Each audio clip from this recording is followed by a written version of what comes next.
കേരളത്തിന്റെ വിദ്യാഭ്യാസ മണ്ഡലത്തിൽ സവിശേഷമായ ഒട്ടേറെ സംഭാവനകൾ നൽകിയ മഹത്തായ പ്രസ്ഥാനമാണ് കോതമംഗലം മാർ അത്തനേഷ്യസ് കോളേജ്.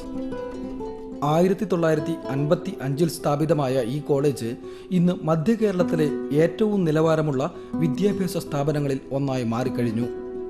ആർട്സ് കോളേജിന് പുറമെ എഞ്ചിനീയറിംഗ് കോളേജും BEd കോളേജും ഇംഗ്ലീഷ് മീഡിയം സ്കൂളുമെല്ലാമായി ഒരു വലിയ വിദ്യാഭ്യാസ പ്രസ്ഥാനമായി ഇത് വളർന്നിട്ടുണ്ട്. 6 പതിറ്റാണ്ട് നീണ്ട സമാനതകളില്ലാത്ത പ്രവർത്തനത്തിലൂടെ ലക്ഷക്കണക്കിന് വിദ്യാർത്ഥികൾക്ക് അക്ഷരവെളിച്ചമായി ഈ വിദ്യാഭ്യാസ സ്ഥാപനം.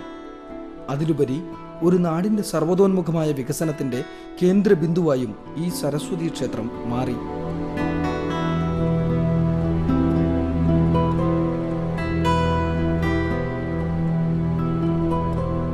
ഒട്ടേറെ പേരുടെ അക്ഷീണ പ്രവർത്തനം കൊണ്ട് സാധ്യമായ ഈ അറിവിന്റെ കേന്ദ്രത്തിന് ദിശാബോധം നൽകിയവരിൽ പ്രധാനിയാണ് പ്രൊഫസർ MP വർഗീസ്.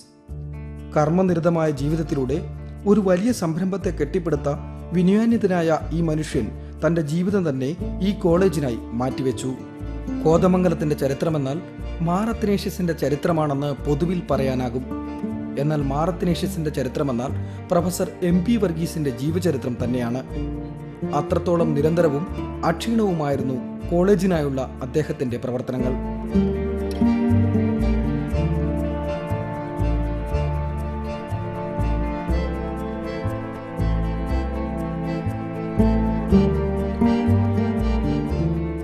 ആയിരത്തി 1953 മാർ അത്തനേഷ്യസ് കോളേജ് അസോസിയേഷൻ രൂപീകൃതമാകുന്നത്.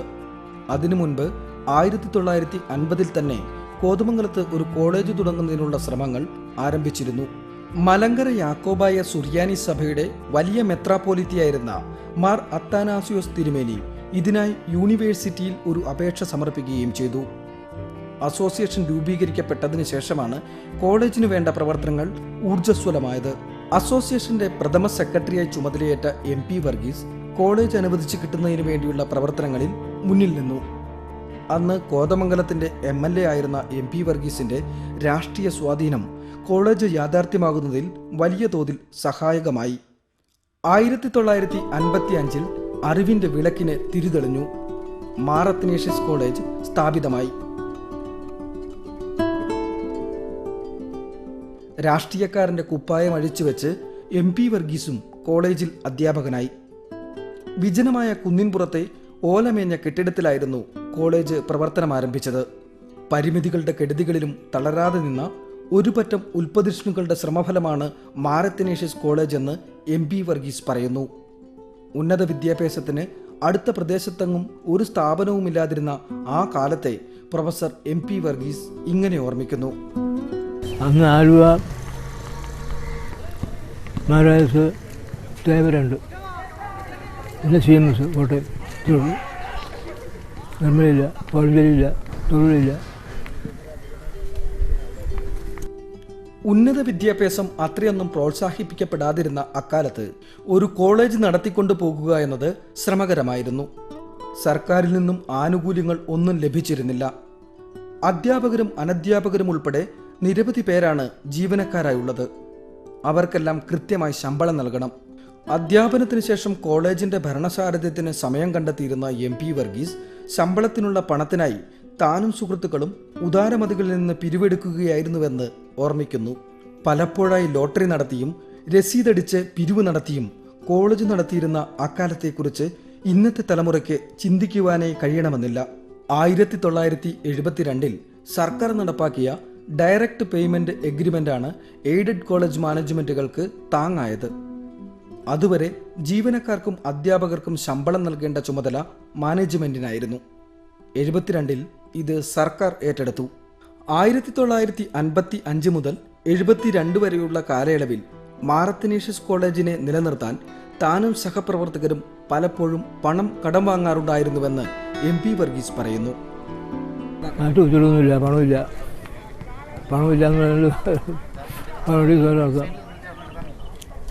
ശമ്പളം കൊടുക്കാൻ പണമില്ല.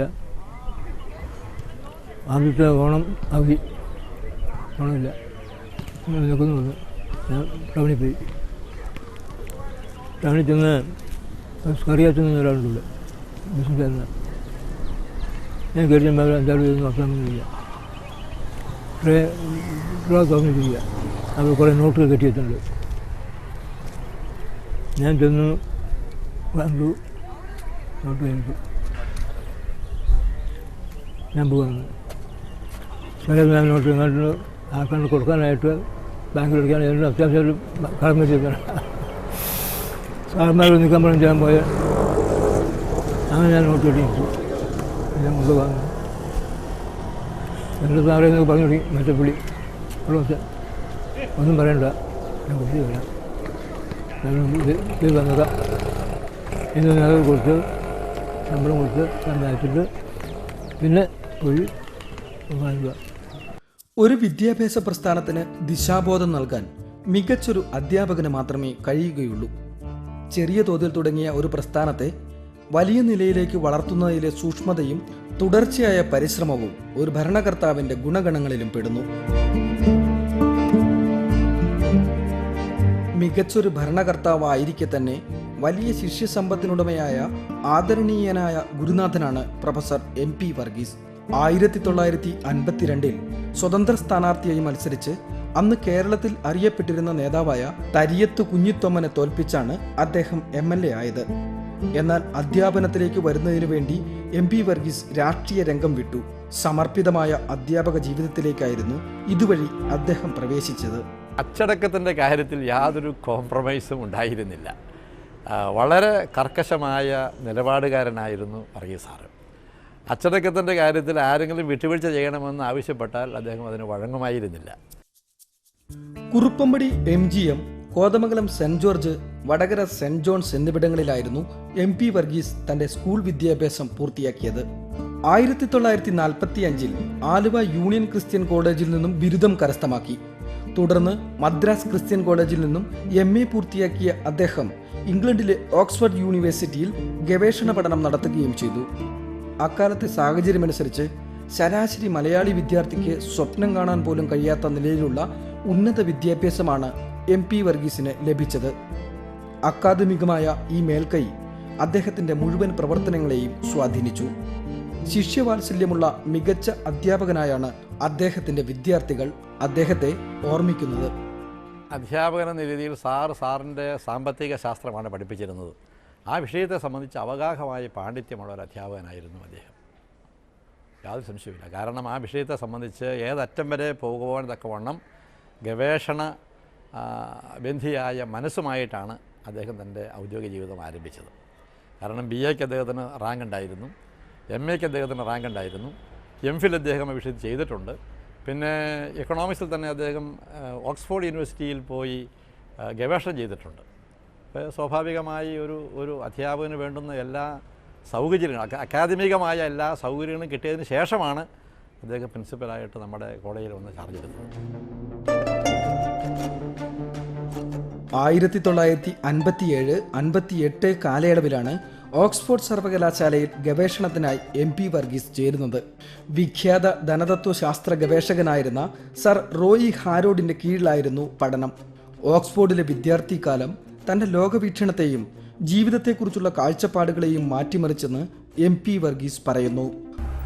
അവസ്ഥയെ പറ്റുകൊണ്ട് ഒരു കാര്യം ബോധ്യമായി. എന്തെങ്കിലും കാര്യത്തെപ്പറ്റി നമുക്ക് പഠിക്കേണ്ടി വന്നാൽ സംശയമുണ്ടെങ്കിൽ ഉത്തമ ബോധീകരണമാകും. അതിൻ്റെ കോൺഫിഡൻസ് എന്തു തന്നെയായാലും അനുഭവിക്കാൻ തയ്യാറാവണം. ഉള്ള കാര്യങ്ങളുള്ള പോലെ പറയാൻ ആത്മധൈര്യം കിട്ടി. അതാണ് പ്രധാനമായിട്ട് വസ്തുത പറയുന്നത്. 1963 മാർത്തിനീഷ്യസ് കോളേജിന്റെ പ്രിൻസിപ്പളായി ചുമതലയേറ്റ MP വർഗീസ് നിരവധി പരിഷ്കാരങ്ങളിലൂടെ സ്ഥാപനത്തിന്റെ യശസ് വാനോളം ഉയർത്തി. സാധാരണക്കാരും നിർധനരും തിങ്ങിപ്പാർക്കുന്ന കോതമംഗലം പ്രദേശത്ത് MA കോളേജ് കൊണ്ടുവന്ന സാമൂഹ്യപരമായ മാറ്റം ഒരു നാടിന്റെ ആകെ അനുഗ്രഹമായി മാറുകയായിരുന്നു. സാമ്പത്തിക ശേഷിയില്ലാത്ത മിടുക്കരായ വിദ്യാർത്ഥികൾക്ക് സ്കോളർഷിപ്പ് ഏർപ്പെടുത്തിക്കൊണ്ടാണ് MA കോളേജ് മാനേജ്മെന്റ് തങ്ങളുടെ സാമൂഹ്യ പ്രതിബദ്ധത വിളംബരം ചെയ്തത്. ഇതുവഴി അനേകം വിദ്യാർത്ഥികൾക്ക് അക്ഷരത്തിന്റെ വെളിച്ചമാകാനും ഈ സ്ഥാപനത്തിന് കഴിഞ്ഞു.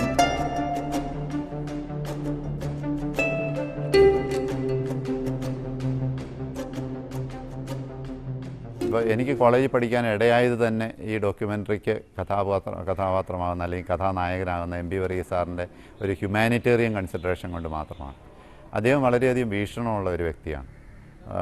അത് ഒരു ജിഗിഷു എന്നൊക്കെ പറയുന്നത് പോലെ മുന്നോട്ട് ഒത്തിരി നീട്ടിക്കാണാനുള്ള ഒരു കഴിവ് അദ്ദേഹത്തിനുണ്ടായിരുന്നു.